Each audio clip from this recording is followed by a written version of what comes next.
আজ মঙ্গলবার ১১ ফাল্গুন ৬ রমজান ২৪ ফেব্রুয়ারি বাংলাদেশ বেতার রাজশাহী স্থানীয় সংবাদ পড়ছি উম্মে সালমা। নবনির্বাচিত সংসদ সদস্য মোশাররফ হোসেনের সঙ্গে নন্দীগ্রাম উপজেলা প্রশাসনের কর্মকর্তাদের মতবিনিময় সভা অনুষ্ঠিত হয়েছে। গতকাল উপজেলা নির্বাহী অফিসারের সভাকক্ষে এ সভা অনুষ্ঠিত হয়। মতবিনিময় সভায় প্রধান অতিথির বক্তব্য রাখেন নবনির্বাচিত সংসদ সদস্য মোশাররফ হোসেন। এ সময় তিনি বলেন, জনগণ যেন কোনোভাবেই তাদের ন্যায্য অধিকার থেকে বঞ্চিত না হয় সেটি নিশ্চিত করতে হবে।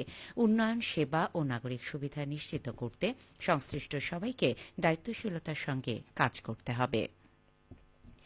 উপজেলা নির্বাহী অফিসার শারমিন আরার সভাপতিত্বে আলোচনা সভায় বক্তব্য রাখেন উপজেলা কৃষি অফিসার গাজীউল হক, উপজেলা সিনিয়র মৎস্য কর্মকর্তা আন্না রানী দাস ও উপজেলা প্রাণী সম্পদ অফিসার কল্পনা রানী রায়।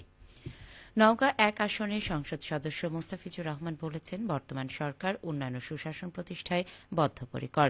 এলাকার সমস্যা ও সম্ভাবনাগুলো চিহ্নিত করে সকলের সাথে নিয়ে পর্যায়ক্রমে উন্নয়ন ও জনসেবা করা হবে। গতকাল বিকেলে সাপাহার উপজেলা প্রেস ক্লাবে সাংবাদিকদের সাথে মতবিনিময় সভায় এসব কথা বলেন তিনি। সংসদ সদস্য আরও বলেন, মানুষের মৌলিক অধিকার নিশ্চিত করতে সরকারের নানামুখী পরিকল্পনা রয়েছে। শুরুতে ফ্যামিলি কার্ড প্রদানের মধ্য দিয়ে সেই কার্যক্রম শুরু করা হবে। অনুষ্ঠানে প্রেস ক্লাবের সভাপতি তসলিম উদ্দিন সহ স্থানীয় সাংবাদিকবৃন্দ উপস্থিত ছিলেন।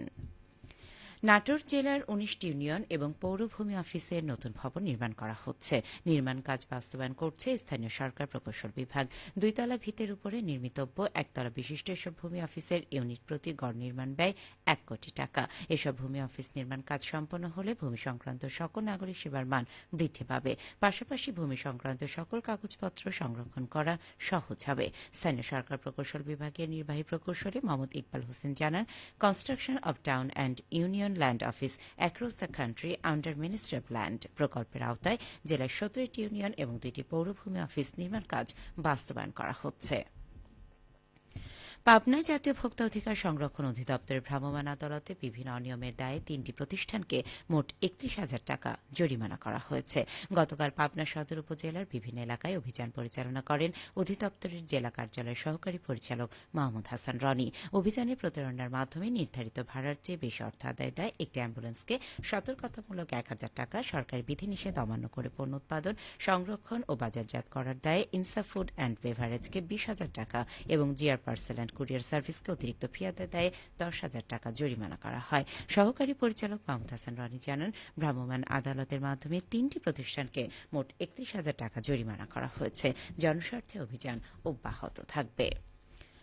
সিরাজগঞ্জের রায়গঞ্জ উপজেলার সলঙ্গা এলাকায় মসজিদ সংলগ্ন সরকারি খেলার মাঠ দখলমুক্ত করে খেলাধুলার জন্য উন্মুক্ত ঘোষণা করা হয়েছে। গতকাল সেই মাঠে সরকারি সাইনবোর্ড টাঙিয়ে স্থানীয় জনগণকে সঙ্গে নিয়ে আনুষ্ঠানিকভাবে মাঠটি উন্মুক্ত ঘোষণা করা হয়। প্রায় ৬ বিঘা আয়তনের এই মাঠকে কেন্দ্র করে দীর্ঘদিন ধরে চলা বিতর্কেরও অবসান হয়েছে। এ সময় উপস্থিত ছিলেন রায়গঞ্জের উপজেলা নির্বাহী কর্মকর্তা আব্দুল খালেক পাটোয়ারি, সহকারী কমিশনার ভূমি মাসুদ রানা, সলঙ্গা থানা পুলিশ সদস্যরা। উপজেলা নির্বাহী কর্মকর্তা আব্দুল খালেক পাটোয়ারি বলেন, এই মাঠ বাংলাদেশ সরকারের সম্পত্তি, কেউ এটি দখল করে রাখতে পারবে না এবং কোনোভাবেই ইজারা দেওয়া যাবে না। মাঠটি জনসাধারণের খেলাধুলার জন্য উন্মুক্ত ঘোষণা করা হয়েছে। খেলার খবর, cricket. Bangladesh cricket league one day সংস্করণে মিশন জয় দিয়ে শুরু করেছে দক্ষিণাঞ্চল। রাজশাহী বিভাগীয় স্টেডিয়ামে মধ্যাঞ্চলকে ৪.৩ ওভার হাতে রেখেই হারিয়েছে তারা। টস জিতে প্রথমে ফিল্ডিংয়ের সিদ্ধান্ত নেন দক্ষিণাঞ্চলের অধিনায়ক মেহেদী হাসান মিরাজ। আগে ব্যাট করে ৩টি অর্ধশতকে ভর করে ২৬৪ রান সংগ্রহ করে মধ্যাঞ্চল। দলের পক্ষে নাইম শেখ ৭৬ বলে ৬৯ রান করেন। মাহফিজুর রবিন করেন ৬৩ রান। অধিনায়ক মাহিদুল ইসলাম অঙ্কন ৭৩ বলে ২, ৪ ও ৩ ছক্কায় ৬৭ রানের ইনিংস খেলেন। দক্ষিণাঞ্চলের পক্ষে তানভীর ইসলাম ও সৌম্য সরকার ২টি করে উইকেট নেন। মুস্তাফিজুর রহমান ১০ ওভারে ৩ মেডেন সহ ৪৪ রান খরচ করে উইকেট শূন্য থাকেন।